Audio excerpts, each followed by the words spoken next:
이 교수님이 계실 때 이렇게 보이는 기회가 있었으면 더 좋아졌을 텐데, 이제 이 교수님은 아까 목사님이 말씀하신 대로 순례자 길을 떠나시고 본처럼 운영으로 가셨습니다. 우리가 이 지역 사회에서 살면서 이 교수님한테 느낀 거, 배운 거, our life has been touched by you. Some deeply, some lightly, some lightly. 이 시간은 우리가 이 교수님과의 순례자의 길을 걸을 때 나누었던 이야기들, 그 경험하고 리프렉트 하면서 나오셔서 한번 얘기해 주시면 좋겠습니다.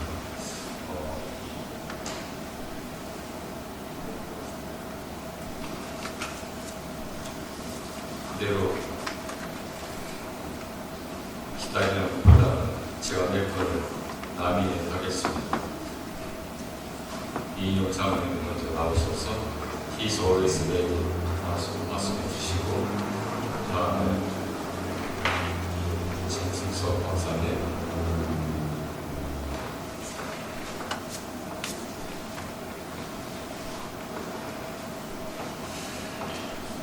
박문서 장로님, 최영도 장로님, 그런 마음으로 준비하고 계시다가 나오셔서 한번 얘기해 주시죠. I have known 이 목사님 for over 30 years. In a way, I'm a distinguished fellow Christian. 먼저 우리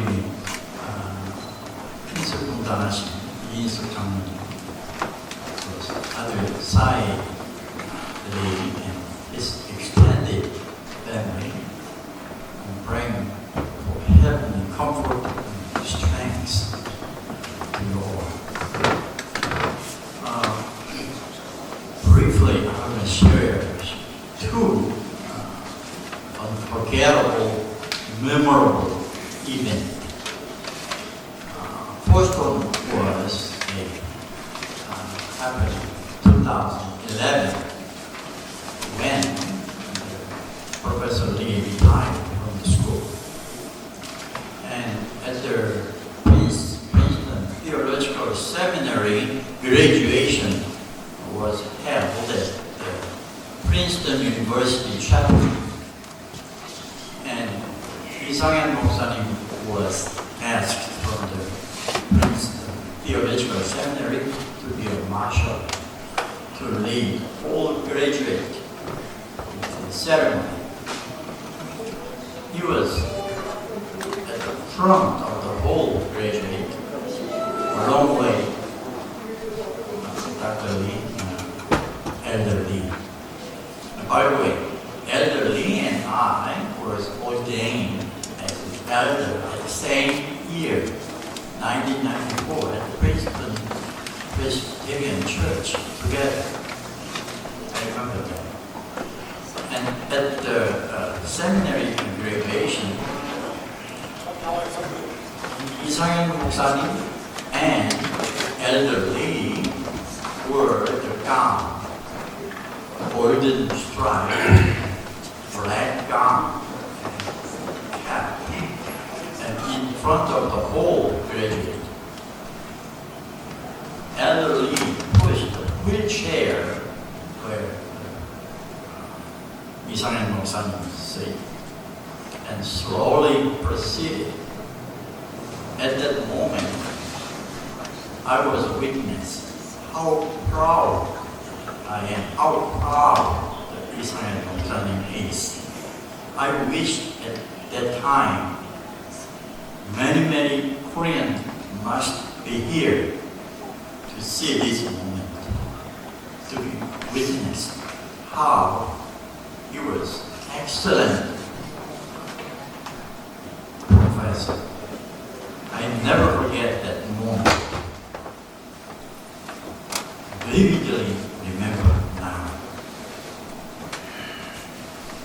The second brief moment was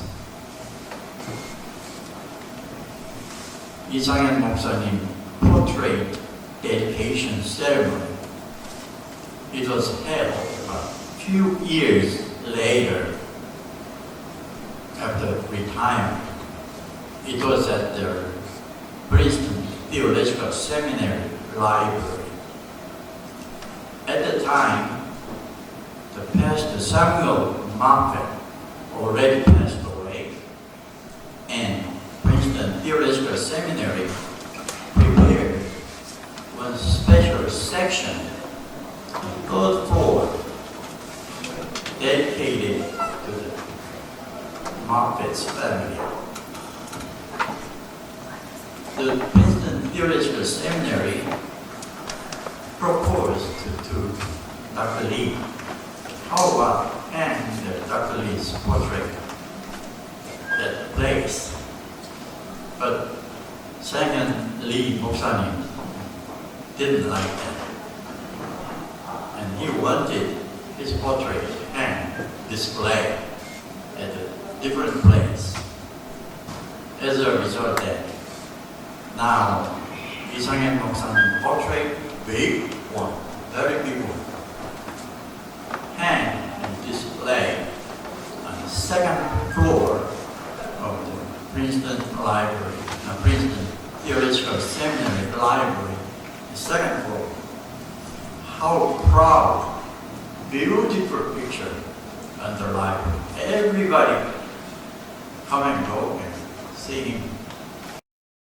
Very unforgettable moment.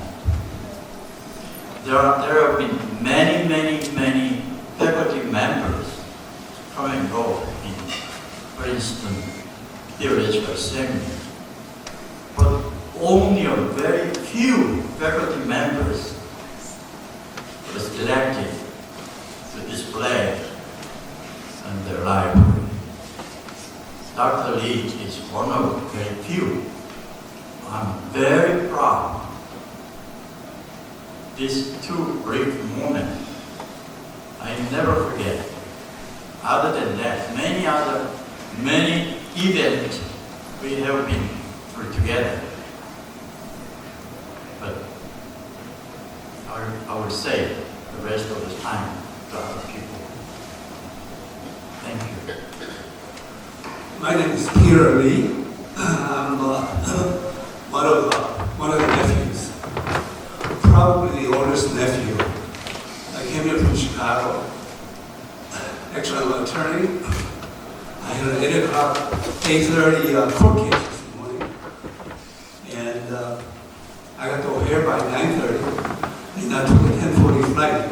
And I got here about 2:30, and I got it about 3:20.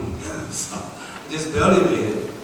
But I did want to say a few things. As maybe some of you don't know that Michael is, before his personal life, he was a professor at Hope College in Michigan. So when he was at Michigan, we used to get together quite a bit. He loved to fish, and he'd take us out to Michigan, and I learned how to fish with him. So I guess, I'm not sure exactly what year he came to the States, but he must have come like late 1958, 59, 1960. I came in, I was about 1962. And of course, my Como, I've known her forever. When she went to Yonsei University, she actually lived with us. She was my roommate, actually.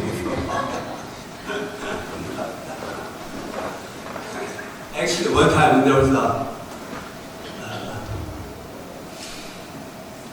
we had a home invasion at Chincheon, at the Yonsei University, and she and I were roommates, and my dad was going crazy. We had a robber in our house, and man, I was like 9 years old, and I was just scared out of my mind. And so had quite an incident back then. But, and then when we came to States, we first lived in State College, Pennsylvania. That was our first home, which is not too far from Du Bois, Pennsylvania. And understand, and so we're living in Du Bois at the time. I don't know exactly why, but and they were driving this old beat up, what is it? Beat up Beetle Volkswagen. And I thought it was a really weird car, you know, the Volkswagen with a 20 shape in the back, it's an air-cooled car, so, but anyway. And then, so we had seen him quite a bit in Michigan. And then he got an offer to come to Princeton. And I remember him talking about, he was already, I'm not sure exactly, maybe close to 40s or something, I'm not sure, but he was a tenured professor in Hull College. Why pack up everything and go to Princeton without any promise of tenureship? So, but he wanted to go to Princeton, start over again, get tenureship, and start a new path. I always admired him for that, for venturing out and to put in new roots in New Jersey. I also remember that he was talking about marginal life and marginal living, even at that time. And I thought, even at that time, you know, we thought of immigrant life, and then always wanting to be as a part of American part into American life. And I was thinking, even when I was even 20 years old, what's he talking about, marginal life? We always want to be part of the mainstream and become part of that. And so 40 years later, you know, the American was never American pie. It was always a salad. Now the melting pot is sort of going out of fashion, and we always think of ourselves as, you know, salad bowl. So I think he was ahead of the times, a visionary, and I agree with him. We're more marginalized, but we want to maintain our identity, our cultural heritage, and thrive in this country. He had this passion for life, passion for religion, passion for his teaching, and he was a pioneer. We were all sort of pioneers. We came here when we were teens, and I admired him, and I miss him and miss his work. Thank you. 저는 88년에 한국에서 티칭을 하면서 불선 지역에 겸직을 하고 35년째 되어서 이상현 목사님, 이상현 교수님 계십니다. 뵙고 그들을 자주 보러 가고 가족들 데리고 설날이 새해도 가고요. 친하게 지났습니다. 저는 일정 곳에 앉아서 한국말을 하겠습니다. 제가 이상현 교수님에 대해서 기독교적인 훌륭하신 분입니다. 여러분들이 말씀하셨습니다. 저는 조금 색다른 면으로 말씀을 드리겠습니다. 이상현 교수님은 제가 스승으로 모시는 점이 여러 개 있지만 그 중에도 하나가 그분의 순교에 대해서 상당히 스승으로 모시고 있습니다. 저는 제 스스로도 그렇고 제 제자들에게 항상 한 가지 주제로 얘기할 때는 15분 이상 끌게 되면은 너는 그것을 제 자신도 그렇고 확실히 이해를 못하고 강의하는 거다. 15분 이상 끌지 말아라. 그걸 좀 하라고 얘기합니다.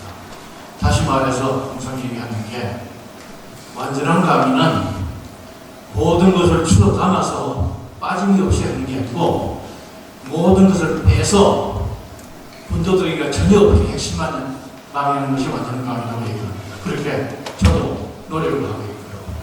우리 다들 이상현 교수님의 설교를 들어서 알죠. 아주 간단 명료하게 강의하십니다. 그리고 군더더기가 없으셔요. 정말로 훌륭하신 그런 강의입니다. 제 평생 강의를 하면서 그 이상현 교수님의 그 강의를 항상 제 스승으로 모시고 이렇게 강의를 해왔습니다. 저는 그 점만 말씀드리고 내려가겠습니다. I remember Constance Park, class of 92 MDU and 94 THM at Princeton Seminary. And I didn't feel, like I'm going to talk because I'm not prepared. I just came all the way from the end of Long Island and in order to show my respect to Dr. Lee. I just feel as though like urge that all guys are talking, women should talk. So, yeah, that's why I just think that Dr. Lee did not influence only male pastors and colleagues and friends, but also women as well. I'm one of them. And when I came to seminary, I'm fourth generation Presbyterian, but I came to Princeton Seminary because of the honor that I'm being a Presbyterian. But after 3 years of studies that, of course, the first the Theology 101, Dr. Miglioli, thank you, Doctor, and then Dr. Lee was team teaching, and then we are all influenced by that, and then there was a formation of our theology. After Calvin theology, after 3 years, then I decided to be a Methodist. So it was a big change, of course. After we are trained as a Calvinist pastors, here I am saying I am going to be a Wesleyan theologian and then I want to be a Methodist. Only practical reason that female pastors, can do the ministry without any restrictions more freely in other denominations. So that was my reason. But of course, Dr. Gillespie and Dr. Jean Diggett was a vice president at the time, and they were not happy because they invested on me that I want to be a Presbyterian minister. So they said, "Oh, Constance, we think of you as a missionary to the Methodist Church." So I said, "Oh no, Doc, I think I'm predestined to be a Methodist." So that was my, kind of respond to Dr. Gillespie and Dr. Jean Diggett.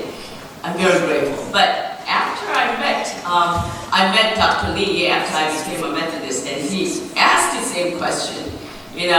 Constance, 니는 왜, Methodist가 되냐? He said, why do you want to become a Methodist? So I said it's the same thing. Dr. Lee, then you taught me to be a predestined Methodist, pastor. So he lost words. He always did not like my gut. I always challenged him. But I know, and he has such a respect to all female colleagues and his female students as well. And then my mother and I met him in our Princeton Korean alumni dinner. And then he talked to my mother. How proud of you are. You have such a great daughter, a wonderful daughter. I didn't expect that he's going to talk to my mother directly like that. So I was very proud. And then I know that even though, he and I are sometimes, like head to head, but he has such a respect and a love toward me. And that was the foundation of my start. And then I'm almost finishing my 30 years of ministry, local church ministry, and then I'm serving Anglo-American Church throughout my whole ministry years because I would like a Korean church, guys, So here I am, and then I proclaimed that I was influenced by male professor to be a proud female pastor and serve the church. For the glory of God, not just Korean church, but for the glory of God, for the kingdom of God on earth. Well, it doesn't matter, it's male or female, but Dr. Lee was one of the influenced professor who led me to be who I am. Thanks be to God. Thank you. Hello, my name is Kathy Meyer. I am niece to Dr. Insoo Lee on her brother's side. And my father, Kenneth Lee, and my cousins know or knew him, he's passed away, as Uncle Ken. He was Dr. Insoo Lee's older brother. And he had a very big heart. And Momo reminded me of a story of her experience with my father, which I wanted to share. But first, I want to say that with Dr. Sang Lee, I had a very grateful and interesting experience with him, actually. And Chris, we did go fishing with him once as well. And I enjoy fishing very much. We haven't had much opportunity thereafter. But I also am Catholic, and when I was considering becoming Catholic, I was actually very afraid of telling my mother. We have several ministers in my family, and my mother has a doctorate in ministry, and so I was quite worried, and I hadn't told anyone except my husband, who knew that I was going through a program at the end of which I would become Catholic. And I thought the two people that I really needed to talk with was to be my mother and Uncle Sang, a great theologian. And I was very worried, actually. To my great surprise, my mother did not object. But I thought, well, Uncle Sang, he might give me some theological dissertation about why I should not become Catholic, that I should remain Presbyterian. So I was very, very hesitant. But I did tell him, and to my great surprise, he was very accepting, and he said, well, you know, my brother is Catholic, which of course I did not know. And then he said, perhaps you can work on ecumenism. I thought, oh, well, I hadn't thought about that. I was just very grateful that he accepted the road that I had taken, and it has been an incredible journey. And I also remember on the family side how intimate that relationship was between Gomo and Uncle Sang, the two of them together, in the academic world as well as in the family world. And there are a couple of anecdotes I would like to share. So Gomo's mother, so my grandmother, lived with them for a while in Holland, Michigan. And my grandmother thereafter telling me a little story about while she was visiting there, that how serious Uncle Sang was in his studies. We sort of knew that, of course, but she would give one example. And she would say he was always in his room, and he would hardly ever come out of his room. He was constantly studying. He was working on his PhD at the time. And she would complain even. She would say, guests would come into the house, and he would even come out of his room. There are guests, you know, we are Koreans, right? We're very hospitable and show respect to the guests, and no, he would not even come out of his room. And I was very young at the time when I was told the story, and at first I was surprised. Yeah, well, you know, yeah, we're Korean, and we should be very hospitable, and when guests come, of course, we come out and say hi, and we serve them fruit, you know, things like that. So I was surprised, but then, even at my young age, I recognized he was so serious about his studies and so serious about his mission that he had to focus. He had to focus that much, even to the extent that he may receive criticism from others. And then very briefly about Gomo, she has such a loving heart. And she told me a quick story related to my father. And when they were in Korea, they were all going to school. And she was very studious, of course, and sometimes she would be late coming out. And she said that my father would always wait for her, even in the dark, he would wait for her. And so she would come out, it would be dark, and she would be, of course, scared, but she would call out, Oppa! Oppa! And he would say, Insugi! Insugi! And then they would, you know, hug each other and come home together. And there was a very fond memory that Gomo lovingly shared with me about my father. And so that gave me a greater appreciation for the warmth that was there between the siblings as well as between husband and wife. And we're so glad to be here. There are several cousins here from Chicago. One cousin is here from Alaska. I live in Ann Arbor, Michigan with my husband. And so I hope at the reception we all will have a chance to meet you and to thank you for being here, and especially for those who spoke, that you honored Uncle Sang. I know you all know him probably as Dr. Sang Lee, but to us it's Uncle Sang. Very funny, very amusing. I will not tell too many more stories, but we have very fond memories of him. Thank you. 그랬는데 서프라이즈리 박스를 들고 오셨어요, 닥터리가. 그러면서 그걸 오픈해 주셨어요. 오픈했어요. 그 속에는 트로피가 들어있었어요. 그래서 왜 트로피를 가져오셨느냐 했더니 우리는 모두 다 상 받는 걸 좋아하니까 트로피를 사갖고 오셨대요. 그래서 이유 없이 이게 봤어. all the trophies. 그래서 너무나 놀랐어요. 우리가 좋아하고 트로피 받는 걸 좋아하니까 트로피를 사오셨다는 거예요. 그래서 저희가 처음 트로피를 받고 찍은 사진을 저희가 며칠 전에 보고 막 웃었어요. 그것이 제가 트로피, 인생에 받은 유일한 트로피가 됐습니다. 그래서 그거를 우리 목사님이 서프라이즈니 he really wanna please the people 그런 에피소드를 한번 쉐어하고 싶었어요. 또 준비해 주시고, 제가 이상현 교수님을 처음 본 때가 78년도였던 것 같습니다. 나사 프리스트의 처치에서 우리가 예배를 했는데, ever since we had almost weekly meeting. 목사님이 아까 장 교수도 말씀하셨는데 설교도 아주 잘하십니다. 간단 정교하게 설교하시고 very seldom he goes over 설교. 문제를 불과하시고, 그런데 개인적인 미리를 하실 때는 he's so calm. always 재밌는 조크도 하시고 아주 재밌습니다. 아까 말씀드린 대로 길을 이어져서 먼저 가셨지만 we listen deeply. 이제 먼저 가신 천국에서 나중에 집단하고든지 맞이해 주시고, 그때 다시 즐거운 채 다시 만나는 가질 수 있도록 바랍니다. 아마 여기 계시는 분 한 분들이 이상현 교수님을 알았던 분들은 그분 얼마큼 재밌는 분인지, 재밌으시고 나이가 할 정도로 아주 체질하신 마음 항상.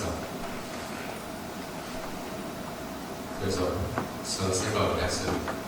하나님이 이래서 이상현 목사님이 사랑하시나 보다. 순진하신 만큼 없습니다.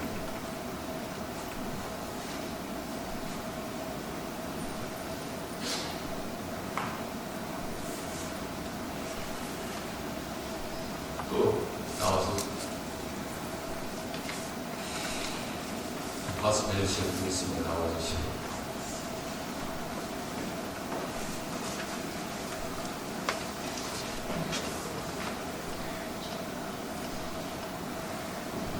나오시겠어요?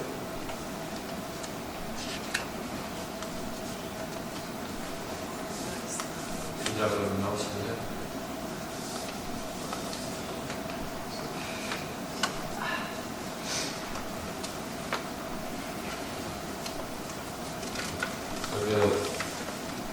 그걸로 정리하고, 친교실에서 또 같이 나누고 싶은 얘기 있으면 나눌 수 있도록 같이 해드리고, 감사합니다.